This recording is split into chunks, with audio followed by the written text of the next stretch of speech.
সফলতার কোনো শর্টকাট হয় না, হয় অনেক কাঠখড় পুড়িয়ে জীবন যুদ্ধের প্রতিটি অধ্যায়ে নিজেকে প্রমাণ করে করে একটু একটু করে আপনি সফল হবেন, একটু একটু করে আগাবেন। ইটস এ জার্নি, এটা কোনো ডেস্টিনেশন নয়। এবং সফল হওয়ার পথ পরিক্রমায় কোনো লিফট নেই, সিঁড়ি বেয়ে উপরে উঠতে হয়। কি বেয়ে? কিন্তু আমরা সফল হতে চাই কিভাবে? ডাইরেক্ট 100 তলায় তো আমি সফল, উপরে সবার উপরে আমি, এইভাবে চাই সফলতাটা। সবার উপরে উঠে যাব, গোল্ড মেডেল গলায় পরাই দিবে, আমরা সাকসেসফুল না।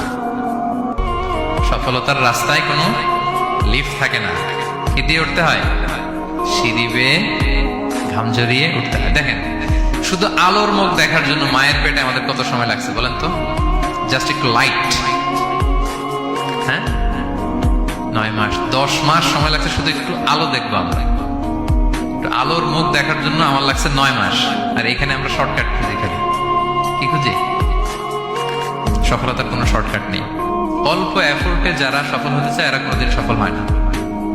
ইউসুফ আলাইহিস সালামের জীবনীটা একটু খেয়াল করেন, একটু একটু করে তিনি সামনের দিকে গিয়েছেন এবং সবশেষে ইজিপ্টের ফিনান্স মিনিস্টার হয়েছে। এজন্য ধৈর্য ধারণ করতে হবে, নিজের সর্বোচ্চটুকু উজাড় করে দিয়ে আপনার রোলটা আপনি প্লে করবেন, এরপর আল্লাহ তাআলার উপর ভরসা রাখবেন। কিন্তু অনেক চেষ্টার পরেও যদি কাঙ্ক্ষিত সফলতা না পান, হতাশ হওয়ার কিছু নাই। কারণ বিশ্বাসীর সফলতা শুধু দুনিয়াতে না, বিশ্বাসীদের সফলতা আখিরাত পর্যন্ত বিস্তৃত। ওইটা আসল সফলতা। ফামান যুহজিহা আনিন নারি ওয়া উদখিলাল জান্নাতা ফাকাদ ফাজ।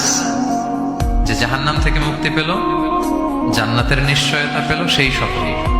আমরা যেন সেই সফলতার জন্য অপেক্ষা করি, আমরা যেন দুনিয়া আখিরাত উভয় জাহানের সফল হতে পারি।